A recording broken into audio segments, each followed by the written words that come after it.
And after the autopsy on the victim, the coroner himself went completely insane. This is so cool. This guy started this death tour showing people all the places in town where grisly murders took place. He padded it with a couple of suicides, but come on, close enough.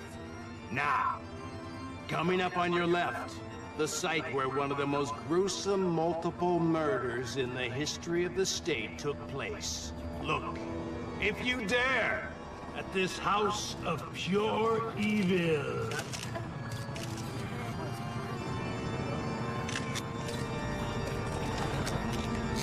You know the plan. You two are taking Jamie.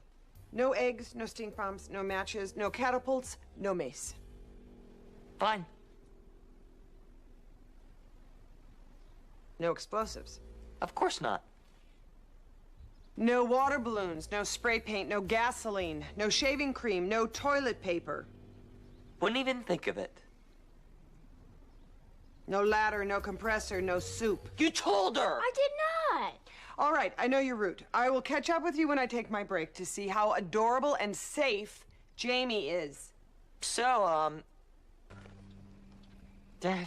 I just wanted to make sure you were safe, Malcolm. Okay? Do you feel safe? Dad, I know the murders were sick and creepy, but they happened 20 years ago. And they don't bother you at all? No!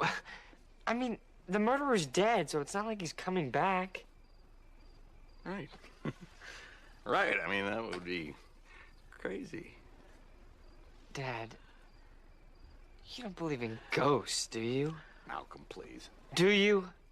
Do you mean, do I believe in dead people floating around saying, ooh? Of course not.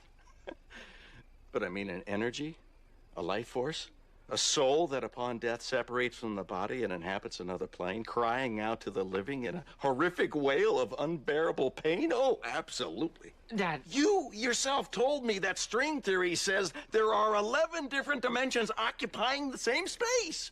So? So, who's to say we can't be affected by things we don't see?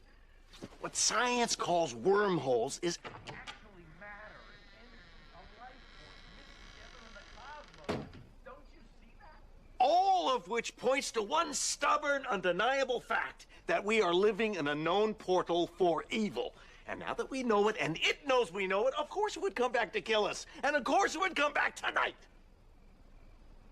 You don't have much to say when your science comes back at you, do you?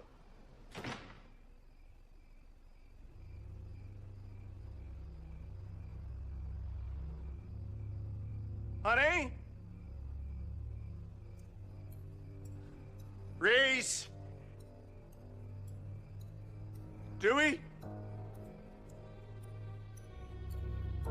Burglar?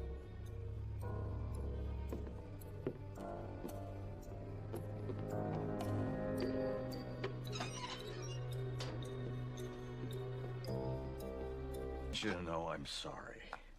A lot of things were said here, and I know it got out of hand, but I don't want you to take this personally. It's okay. I was out of line, too.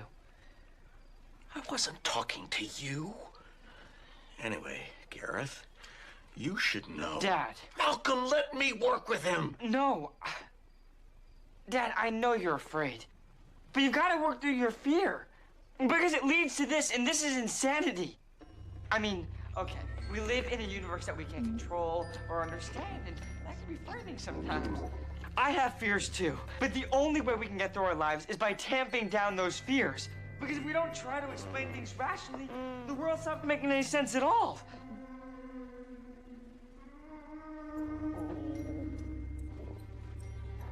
Like that moan?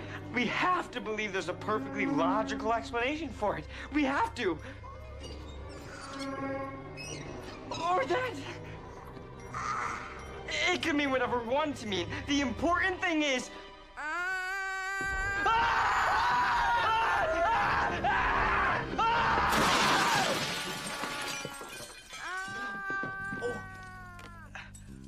That was Jamie, wasn't it?